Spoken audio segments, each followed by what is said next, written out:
the Cleveland Browns. You know, it's gotten to a point where a lot of fans probably shouldn't care at this point, but we're going to keep talking about it anyway. And yes, the Browns are 1-5. They're a bad team again.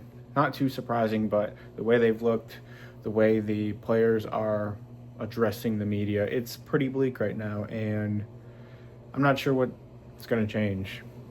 They play the Miami Dolphins this week, a 1-5 battle. A lot of people think the loser of that game could have their coach fired. I don't know what the future holds there, but all I know is that we're running analytical data points. Like, what are we doing with Paul DePodesta and Kevin Stefanski? They're both made for each other. They're both analytical nerds who have ruined this football franchise. And, you have Catherine Hickman in there talking about data points. We're going to make you a data point. Like, do you think Myles Garrett wants to be a data point? Like, are you kidding me? Come on. So, they're not actually playing football the way it's supposed to be played, or are constructing and deciphering how football should be deciphered. They're using their analytical bull crap and using it as an experiment. They're basically experimenting with the Cleveland Browns with their Ivy League Ivy Code, as it's called.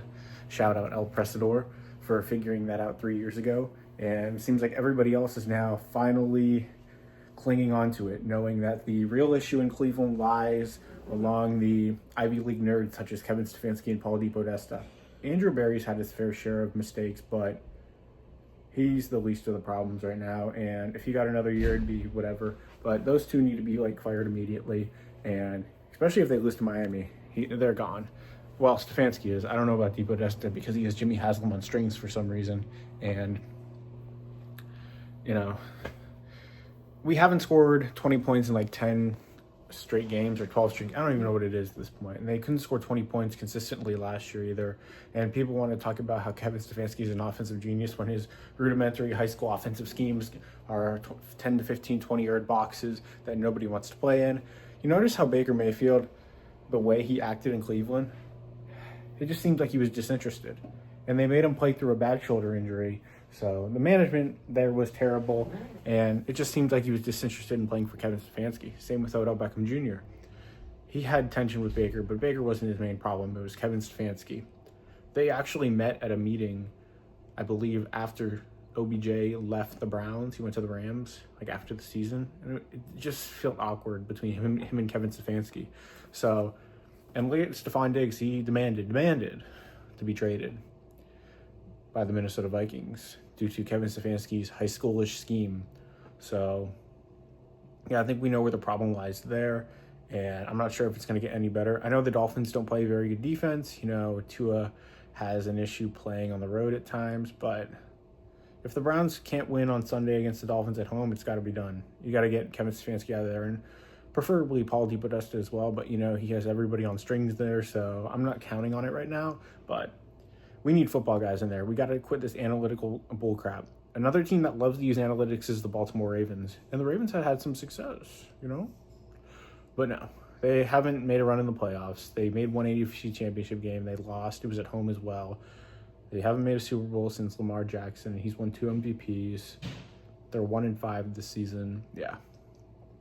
So look how that's worked out. Analytics is never winning you a Super Bowl. I hope you know that. You need real football guys in there. Look at Dan Campbell. He's a football guy. Andy Reid, football guy. These guys are tough. Mike Vrabel, another football guy that has absolutely transformed the New England Patriots. Don't know why the Tennessee Titans got rid of him for another analytical nerd in Brian Callahan. Look how that's turned out. Fired yesterday. So, the Browns, they need football guys. Mike McCarthy, Robert Saleh, John Gruden, Brian Flores. And if you want to go the college route, Dan Lanning. You need a football guy in there if you want to have success. It's the way football is being played right now. You cannot use analytics in 2025 to win. You cannot experiment with some Ivy League nerd stuff. They're using my football team, my favorite football team that I'm a diehard fan of. They're using it to experiment with their Ivy League code. It's a joke. It's sickening. And Jimmy Haslam's just letting it happen. He should have caught this 3 years ago when we all caught it. I think even Tony Rossi has kind of caught it too, and even Mary Kay Cabot, some of our top beat reporters. But nope, Jimmy Haslam sitting back there and letting Paul DePodesta do the thing. ruining our football team. So the Cleveland Browns, they need someone that can get guys pumped up for a game. You look at Kevin Stefanski on the sideline. He didn't even go after his players. He's just sitting there. Like, if a player makes a poor decision in the game, he's like, let me look at my Denny's menu. You know, he uses a Denny's menu. All he cares about is that play sheet. He doesn't care about head coach. He cares about play calling. He should be an offensive coordinator for like a Pop Warner team, because you know his offenses won't work in any system outside of high schoolish or below. So, yeah. And Shador Sanders, part of me wants to see him play, to see what he can do. But until Kevin Stefanski's gone, is it even really worth it? You know, Dylan Gabriel is Kevin Stefanski's guy. When Kevin Stefanski's gone, Dylan Gabriel's out the door. He probably won't even be on the Browns next year, if we're being completely honest. He's a backup quarterback at best. He can't process the field. They said he had all-time processing, which was not the case against Pittsburgh. Surprise, surprise. An undrafted free agent, a guy that had undrafted free agent grades, isn't some all-time processor. What a surprise. And he's too short. He just is small. He's not quick enough. I thought he was quicker, honestly, Dylan Gabriel. I thought he was much faster than he actually is, but he really just isn't. So, yeah, that's kind of what we're working with right now. And you know what I can't believe? The one thing that has really become valuable in the NFL is the trenches, especially interior defensive linemen. You know what the Browns did in 2022 and 2023? They neglected defensive tackle. They were like, oh, you can just put like 250-pound guys there, and they can just jump up and intercept the football. Boom, boom, boom. No, you got to get tough physical guys in there who can stop the run, who can create havoc with a pass rush. You finally, they've addressed it with Malik Collins and Mason Graham, but there was a point where the Browns actually refused to address the D-tackle position, and it cost them an opportunity to make the playoffs in 2021 and 2022. So, you know, that was another part of the Ivy Code with Paul DePodesta and Kevin Stefanski. It's a non-conducive version of NFL football. And people are like, Kevin Stefanski's going to get another job to get fired. What job? Who's going to want him? Nobody's going to hire him as a head coach. He might have to be a quarterback coach at best. And funny enough, he was a defensive back in college. At Penn, he was a defensive backs coach, like a D-line coach. He was a defensive mind. He was no offensive coach. Like, what are we doing here? And acting like this guy's some offensive genius. He's not.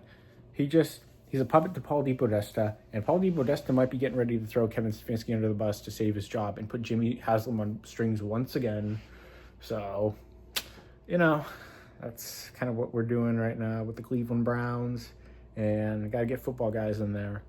You can't just have these analytical nerds who want to make Myles Garrett a data point, the best player in football that's not a quarterback, who has no sacks in the last 3 weeks because the Ivy Code wants to do this and that and play him only 50% of the time, like they played Quinshon Judkins less than Jerome Ford on Sunday for no reason. It's abysmal. And even Mike Tomlin's calling you out. He's like, Andrew Berry must be smarter than me. Like, bro, it's bad. It's bad in Cleveland. It's dysfunctional, and the fan base deserves better. They come out to every game. It'll probably be another close to sellout crowd versus the Dolphins, despite the team being absolutely terrible, you know.